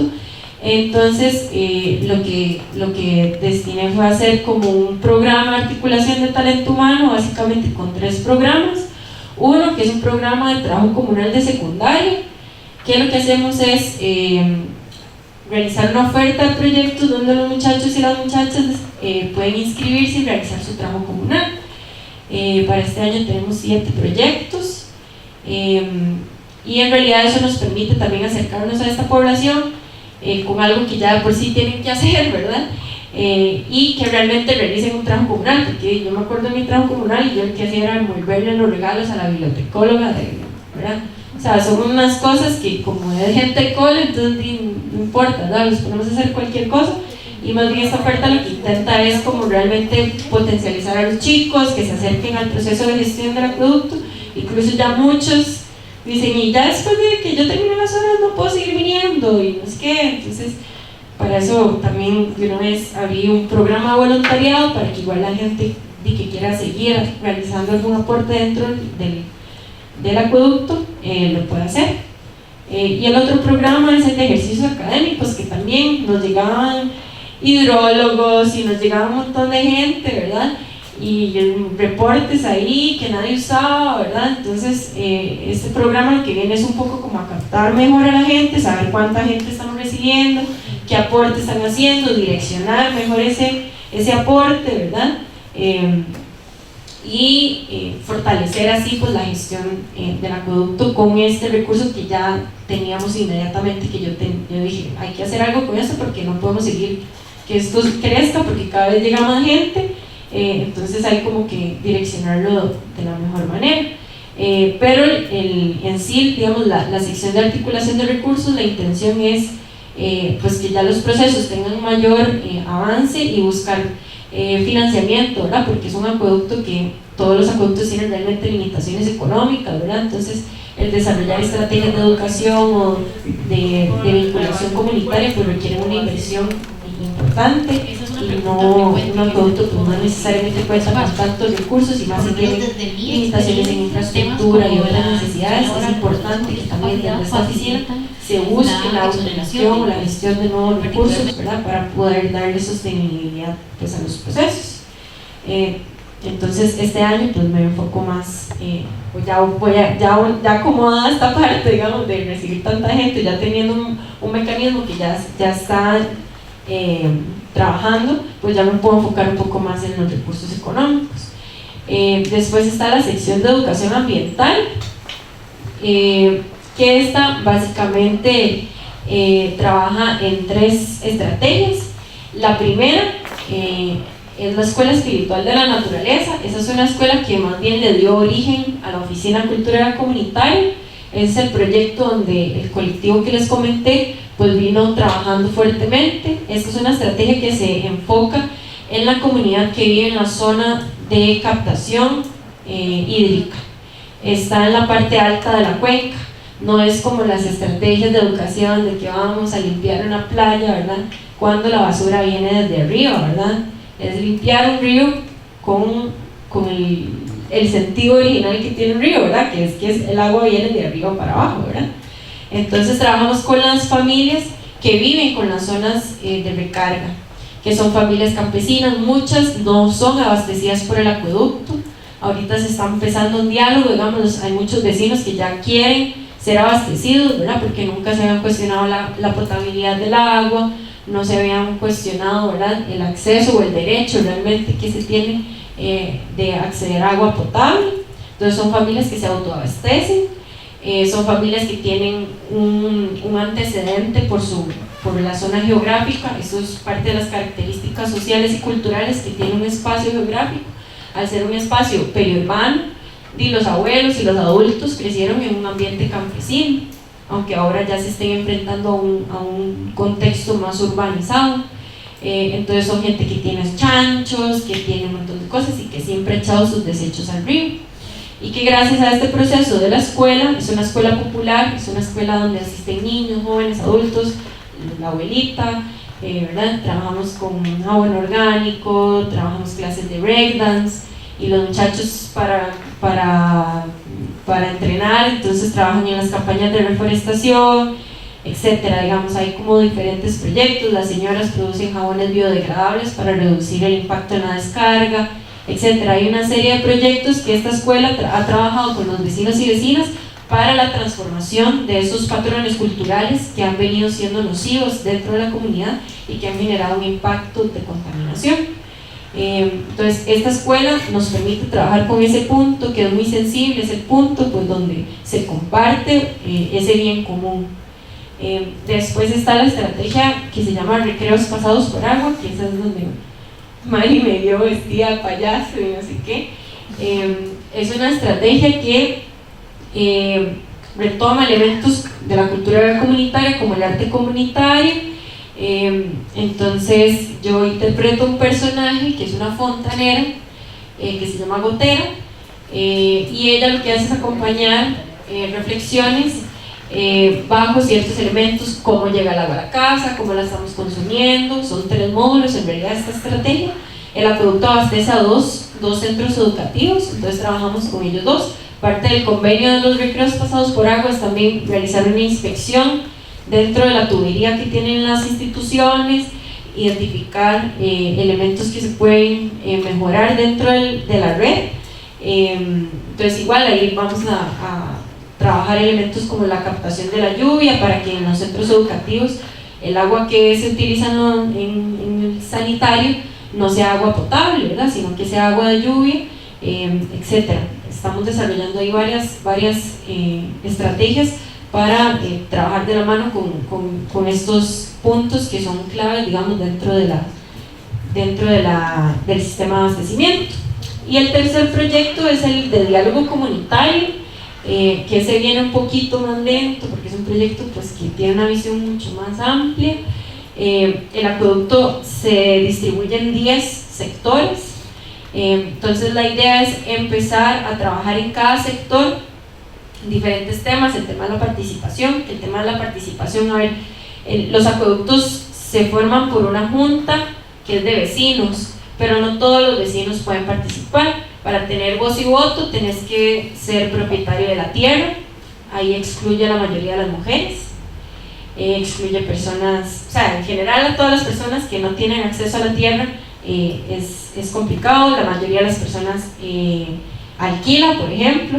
Entonces la decisión sobre el agua que yo estoy tomando, por más de que yo viva 10 años en ese lugar y viva alquilando, yo no tengo derecho de ir a una asamblea a votar y a decidir sobre la gestión del agua que yo tomo, ¿verdad? Eso es un problema porque ya eso es un reglamento que es a nivel nacional, entonces no es algo que podemos resolver a nivel pues, local. Entonces el espacio de diálogo comunitario intenta que la gente primero reconozca la infraestructura de su sector, ¿verdad?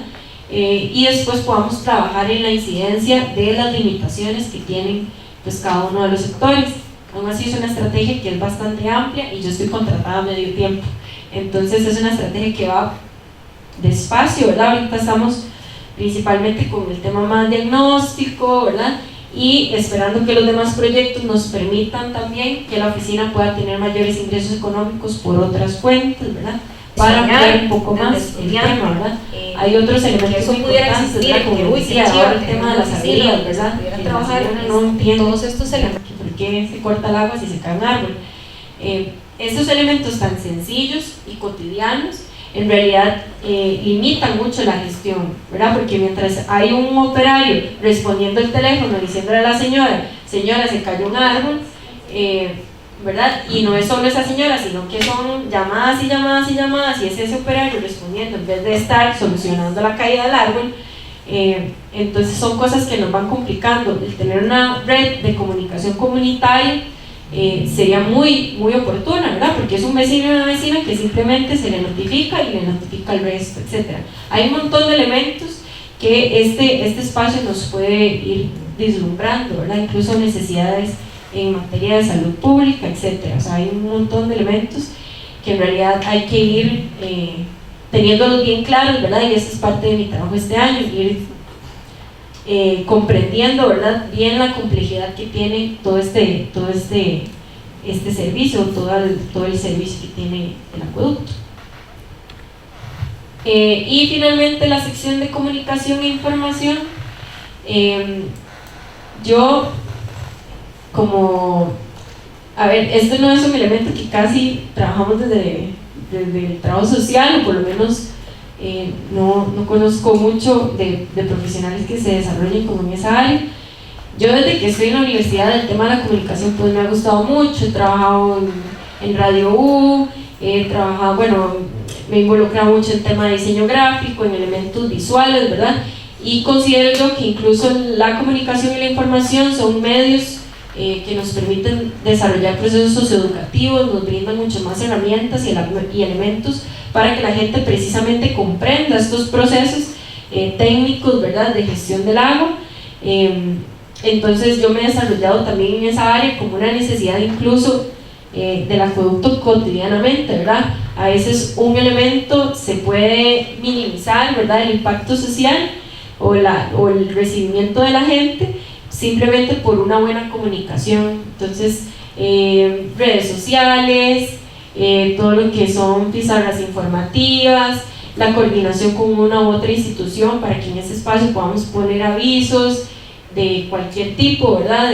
Desde una suspensión hasta la alerta, digamos, ahora que pasó este tema del huracán Otto, ¿verdad? Que había como mucho, la gente era como, ¿y qué va a pasar con el acueducto? ¿Y qué pasa si se van a romper las captaciones y todo esto, ¿verdad?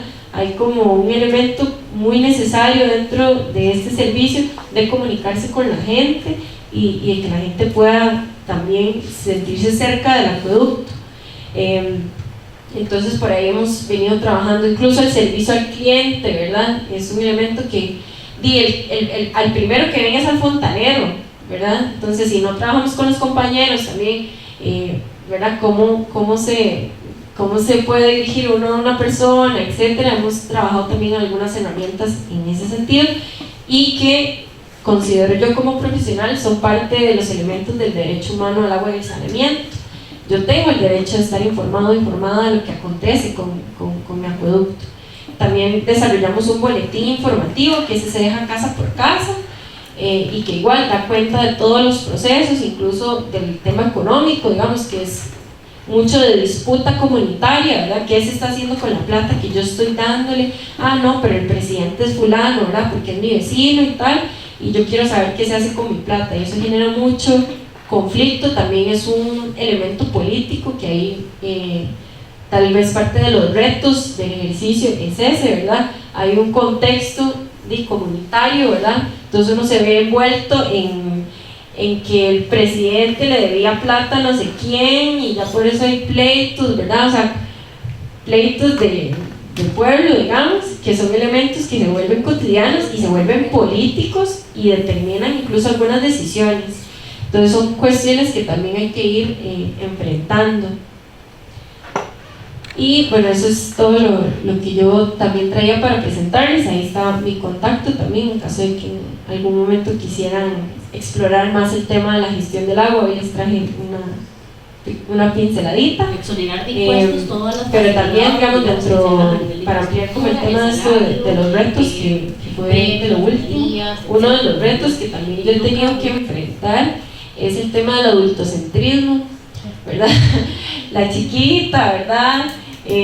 ¿Verdad? Los fontaneros es como tener 4 papás, ¿verdad? Con todo lo que eso implica, ¿verdad? Desde que te cuidan mucho, te traen una fruta ahí de la montaña, ¿verdad? Y todo, pero a chiquita, ¿verdad? Y toda esta cuestión de que uno realmente, ¿verdad? Darse el espacio como profesional también ha sido sigue siendo todavía un reto, incluso con la junta directiva, que son vecinos y vecinas. Por dicha, la mayoría, bueno, las mujeres, pues yo me siento súper acuerpada con ellas y ellas también conmigo, como que somos ahí un bando ahí importante dentro del acueducto y también el estimularlas a ellas a posicionar, digamos, también sus criterios, ¿verdad? A veces el presidente, ¿verdad? Es el que tiene el criterio, ¿verdad? Y yo digo, no, fulana, usted es vicepresidenta, usted también puede proponer y si no le gusta, en ese momento dígalo y usted, o sea, usted tiene un puesto importante y su voto es igual al de él, aquí gana por mayoría. Entonces, ¿verdad? El estímulo también en esa parte de la participación es muy importante. Pero bueno, como les comento, es un proceso, es un servicio que todavía está en construcción. Para mí ha sido de amplio aprendizaje. y también como el trabajo social me ha aportado muchas herramientas, pero muchas otras también las he aprendido, pues también como mi experiencia como activista y como artista, como comunicadora popular, como las muchas otras funciones que tengo. Pero en realidad ha sido un esfuerzo bastante importante, es una lucha que yo siento que esto es una conquista, digamos, pero todavía no se ha acabado. Ha habido también muchos intereses ya de acueductos y alcantarillado, ¿verdad?, de ver este servicio y de replicarlo, pero ya esas son presiones también políticas que hay que ir viendo hacia dónde se dirigen. Entonces también como desde el colectivo Yaracanic hemos venido también como moviéndonos un poco estratégicamente para que esta iniciativa realmente no se vea estropeada por estos intereses políticos que son pasajeros, ¿verdad? Entonces también hay que, como que una de las recomendaciones, ¿verdad?, en el ejercicio es eso, estar muy alertas a siempre buscar, como decían las compañeras, la raíz, de dónde viene esto, desde la emoción de una persona, ¿verdad?, desde el comportamiento de una persona que yo la estoy atendiendo en ese momento, por qué ese comportamiento, por qué esa reacción, hasta elementos superestructurales como este, cuál es el interés de una institución en replicar un proceso como este, cuál va a ser la intervención en los aspectos teóricos y metodológicos que estamos planteando.